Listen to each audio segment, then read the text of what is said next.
I have something to tell you. What is it? My chest, it hurts. Oh my God, he's collapsing! Call 911! Help him!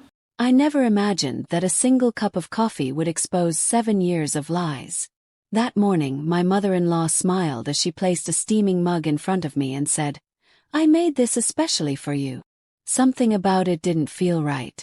So I made one small decision that changed everything. I switched the cups.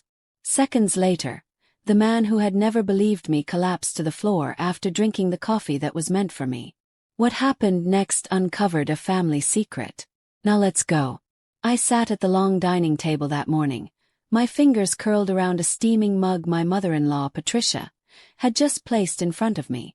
Her smile was sweet, too sweet, like honey hiding something bitter underneath it. "Especially for you, dear," she chirped.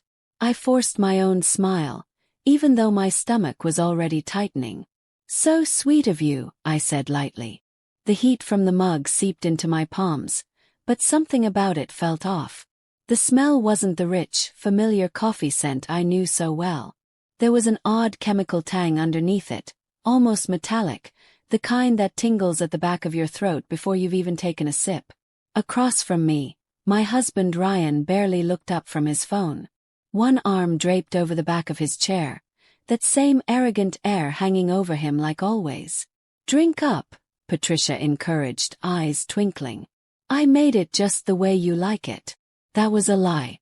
Patricia had never once cared how I liked my coffee. 7 years I'd sat at this table. 7 years of her condescension, her subtle little digs, the way she pulled Ryan's strings like he was nothing but her puppet. I glanced over at him. He didn't notice the way his mother was watching me, the tension sitting in her jaw as she waited for me to drink. Something wasn't right. My mind flickered back.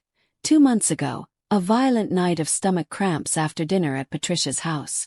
I'd been curled up on her bathroom floor in agony while she played the concerned hostess just outside the door. "Maybe you have a sensitive stomach, dear," she'd mused. Ryan had just rolled his eyes. "Always so dramatic, Emma." Then there was the tea. The dizzy spells. The way my whole body would feel sluggish for no reason. "Maybe you're just dehydrated," Patricia had said, so sweetly it made my skin crawl. I gripped the mug tighter. This wasn't a coincidence. Not anymore. I took a slow breath. And without hesitating, I slid the mug toward Ryan's seat. Pretending to be absorbed in my phone, I wrapped my fingers around his cup instead. One smooth, deliberate switch. Ryan didn't notice a thing. Still scrolling. I lifted the mug meant for him and took a slow sip. Black coffee, no sugar. Just the way he liked it. And Ryan, without even thinking, picked up the cup Patricia had set down for me and drank from it. The reaction was instant. Patricia's smile cracked. For 1 second I saw something underneath it. Panic, fear, shock, before she smoothed her face back over. Leaned back. Watching. Waiting.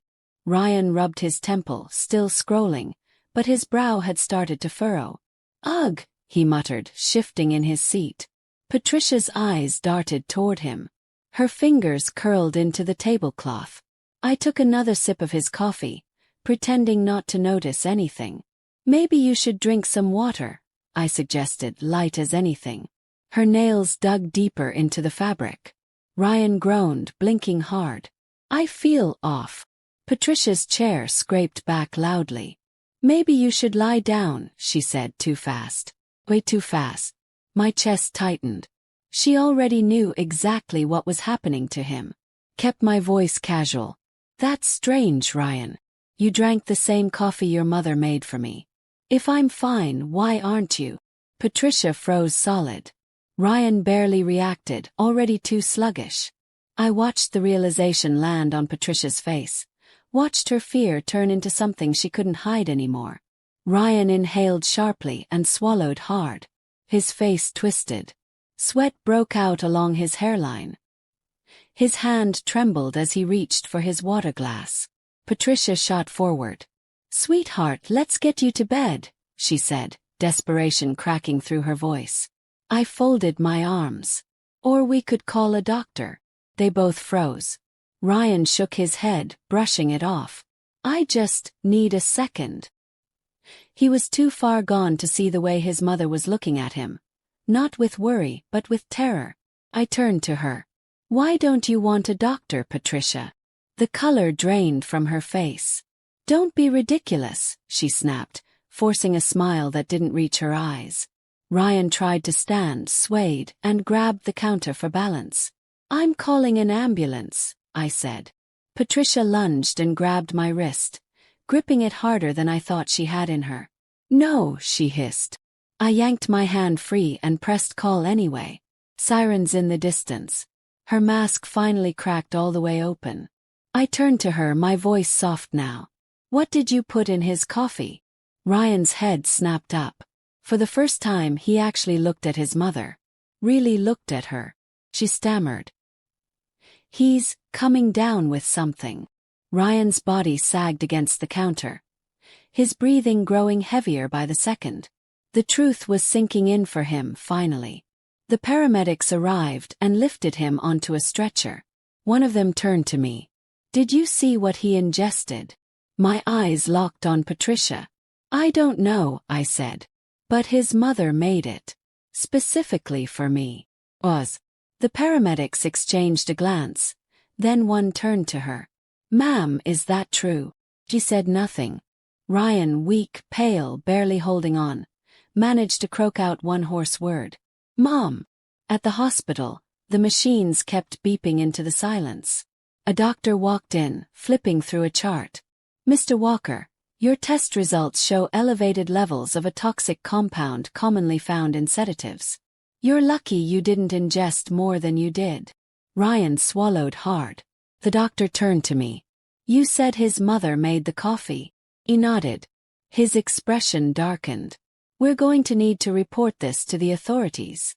Ryan closed his eyes, fists clenched against the sheets. I let out a breath. You always took her side, Ryan. He flinched. You thought I was dramatic. That I made things up. I shook my head slowly. You never believed me. Not once. Emma. His voice broke. No, I said firm. You don't get to say my name like that anymore. A detective stepped into the room. Mr. Walker, do you want to press charges? Silence stretched out between all of us.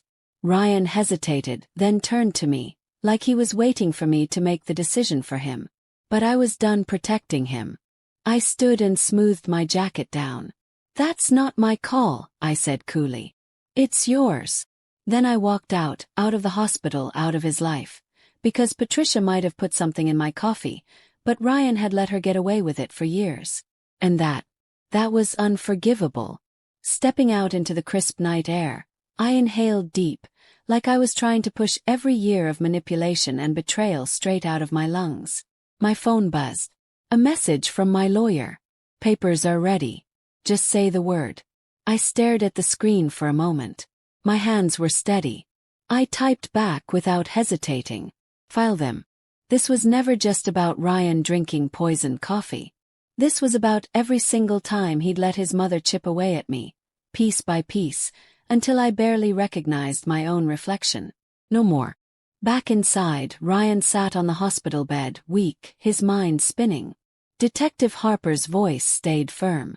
Mr. Walker, I need your answer. Do you want to press charges against your mother? His fingers twitched against the sheets. He looked completely lost. For years, Patricia had shaped his whole world, convinced him I was the problem, that I was beneath him. But now, for the first time, he was seeing her clearly. Monster. He swallowed hard. When he finally spoke, his voice came out hoarse. Yes. The next morning, I sat in my lawyer's office, flipping through the divorce papers. Ms. Carter watched me carefully. Are you sure about this? I let out a quiet laugh. I was sure years ago. I just didn't know it yet. I signed the final page with a steady hand. It was over. Meanwhile, Patricia sat in an interrogation room, hands clasped tight in front of her. Her face was composed, but her eyes were wild, darting from wall to wall like a caged animal. Detective Harper folded his arms across from her. Your son has agreed to press charges, Mrs. Walker. I'd suggest you start talking. Patricia sneered. Ryan is weak. He always has been. Harper raised an eyebrow. Is that why you poisoned him? Her mouth opened then shut. For the first time in her life, she had absolutely no control over anything. Ryan was discharged 2 days later. He went back to the house we used to share. But it was empty. My things were gone. My scent, my presence. All of it erased. A single envelope sat on the dining table. His name written across it in my handwriting. With a shaky hand, he opened it. Ryan, you may not have poured the poison into my cup, but you let her do it. You let her break me down over and over, and you never once stood up for me. I won't hate you, Ryan. But I won't forgive you either. I'm leaving. I suggest you do the same. Because now you know the truth about your mother. And you have to live with it. Goodbye, Emma. He sat down heavily in his chair. For the first time in his life, he understood that power isn't something you take. Something you give away. And he had given his mother far too much of it. He had lost everything because of that. Me, I was already driving out of town, watching the city skyline shrink in my rearview mirror. A new life waiting for me. One without Patricia. Without Ryan. Without fear. I didn't know where the road would take me. But for the first time in years I was free. I drove in silence, the hum of the tires on the road the only rhythm keeping pace with my thoughts. I wasn't sad anymore. I was relieved. For years I had convinced myself that enduring Patricia's cruelty and Ryan's indifference was just part of marriage. Sacrifice. Duty. But it wasn't. Love was never supposed to feel like a battle. Test of endurance. A slow poisoning of the soul. Patricia's arrest made headlines in our town. Prominent socialite arrested for attempted poisoning of daughter-in-law. I didn't read the full article. I didn't need to. The world was finally seeing her for exactly what she was. And Ryan. He was left picking up the pieces of a life he'd let get destroyed. Months passed. I settled into a small coastal town, far from every ghost of my past. I got a job at a local bookstore, something simple, something peaceful. Every morning I woke up and made my own coffee. One I knew was safe. And that was enough. One evening, sitting on my porch watching the sun dip below the horizon, my phone buzzed. Ryan. For a second I thought about ignoring it. But something told me to read it anyway. Emma, I was wrong. About everything. I see that now. I just wanted you to know that I'm sorry. I stared at the words for a long moment. Then I typed back. I hope you learn from this, Ryan. Really do. But some things can't be undone. I care. I hit send. Then I blocked his number. The past had no place in my future anymore. A year later I was truly happy. I had built a life that belonged to me, and only me. One morning, sipping my coffee, I thought back over everything I'd survived. The betrayal. Pain. The slow realization that I'd spent too many years pouring my love into people who only knew how to drain me dry. And now, I was whole. I'd saved myself.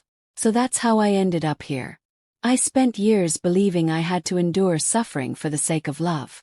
But real love should never ask you to sacrifice your dignity, your safety, or your happiness. When people show you who they are, believe them. And when the moment finally comes to walk away, have the courage to actually do it. Because the greatest power you'll ever have is knowing exactly when to let go.